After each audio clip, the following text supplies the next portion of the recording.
আমার নার্সারির গাছগুলো এইভাবে নষ্ট করলো। হাইরে হাই, কবে হিনে আমি বাড়িতে নাই, গাছগুলা কি করে নষ্ট করলো। এত অলস মানুষ হয়।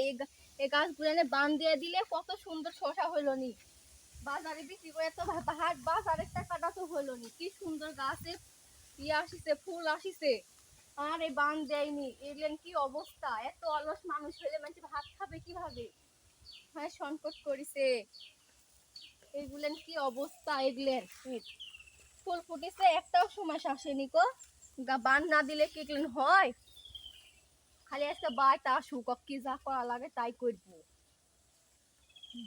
মায়ের বাড়িতে গেছে নো, আসে দেখতে গাছগুলেনের এই অবস্থা। আমি বাড়িতে থাকলে গাছগুলেনের এই অবস্থা হইলো নি।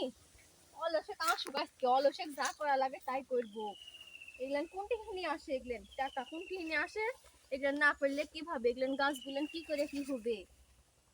কি সুন্দর গাছ, লোক লোকের গাছ আছে, বান দিবে হয়ে যাবে। আসুক তো আজকে খালি। বন্ধুরা আপনারা বলেন তো, এই অলসে কি করা যায়। এত সুন্দর গাছগুলা, সুমেশের গাছগুলা নষ্ট করে দিছে বান দবে করে। এগুলেন তো এরই জিনিস কেউ নষ্ট করে এভাবে, তাহলে কি করব। সবাই কিন্তু কমেন্টে বলবেন।